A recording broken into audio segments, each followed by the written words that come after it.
put your hands together for the girls.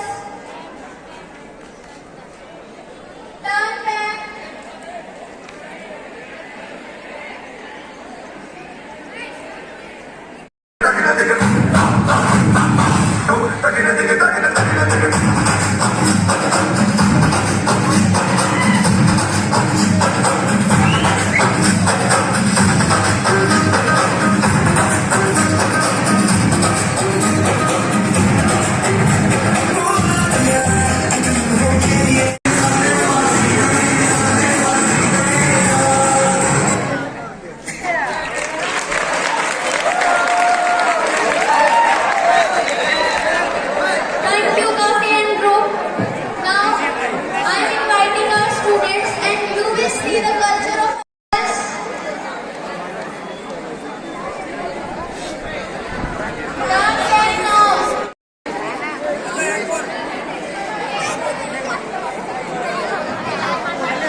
हुई है, हमारे हरियाणा से हुई है, अपने महम से हुई है।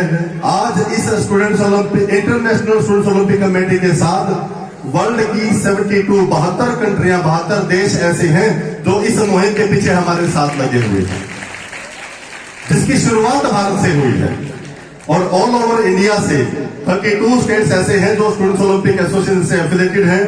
और हमने जो लास्ट जितने भी हमारे एक्टिविटीज हमने ऑर्गेनाइज की हैं, जितने भी हमने नेशनल इवेंट ऑर्गेनाइज किए हैं, कंटिन्यूसली सारी की सारी टीमें पार्टिसिपेट करती आई हैं। इस बार कुछ पार्टिसिपेशन कम रहा है ड्यू टू एग्जाम पीरियड। और मैं ये कहूंगा कि भाई एक एग्जाम को भी देखते हुए फिर भी यहाँ पे इतना पार्टिसिपेशन हुआ है, सभी स्टेटों से यहाँ पे बच्चे आए हैं, बहुत अच्छा लगा।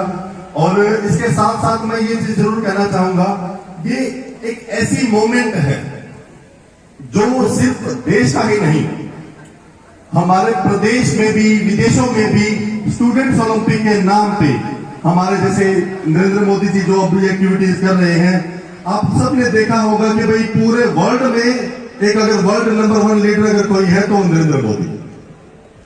और मैं ये कहता हूं कि भाई इसके साथ साथ स्पोर्ट्स में एक ऑर्गेनाइजेशन, जैसे लोग कहते हैं कि भाई लोग क्या, सब पूरी दुनिया कहती है कि भाई योगा की शुरुआत हिंदुस्तान से हुई है, योगा दिवस हमने मनाना शुरू किया।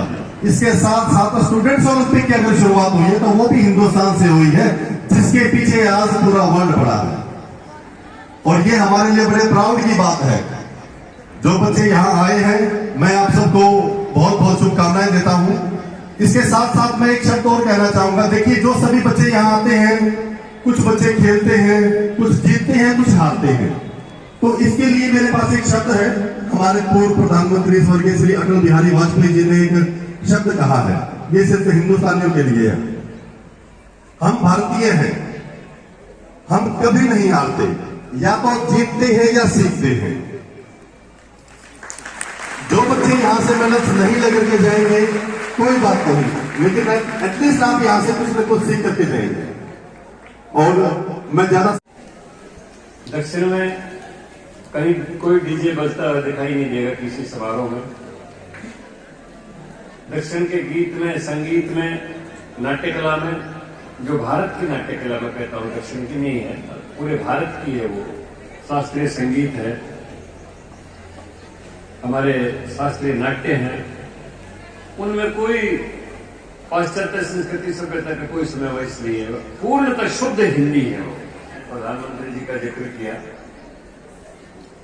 आज पूरे भारत को इस बात पर गर्व है। एक समय था 1965 की लड़ाई हुई, हम तो अच्छी तरह जवान थे उस समय, अब मेरे से तो बहुत लोग पैदा ही नहीं हुए थे। तो 65 की जिस समय लड़ाई हुई, देश के प्रधानमंत्री हमारे लाल बहादुर शास्त्री जी थे, जिनका काफी आप इतिहास में पढ़ते होंगे।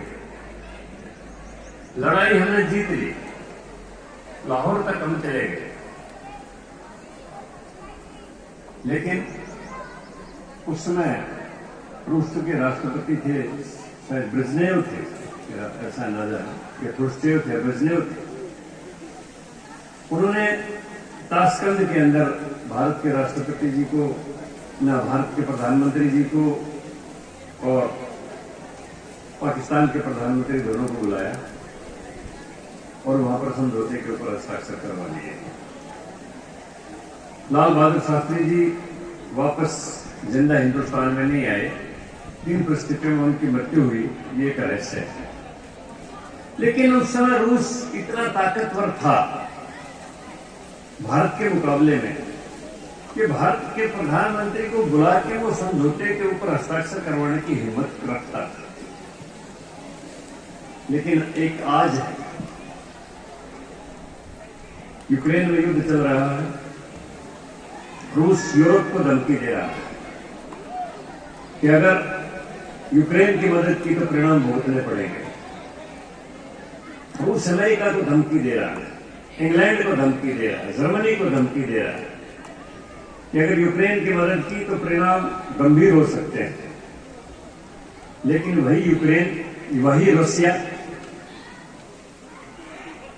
जब भारत के प्रधानमंत्री का फोन जाता है कि हमने यूक्रेन में पढ़ने वाले अपने छात्रों को सुरक्षित निकालना है, तो वही रसिया 8 घंटे के लिए युद्ध विराम कर देता है।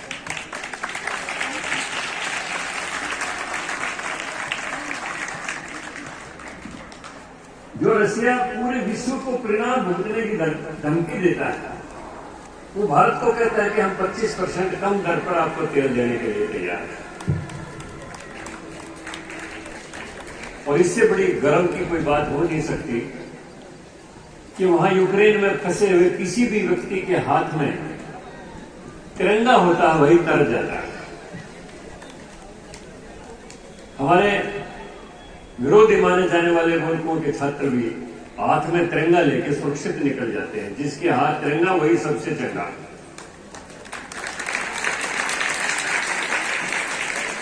इससे बड़ी भारत के लिए कोई गर्व की बात हो नहीं सकती।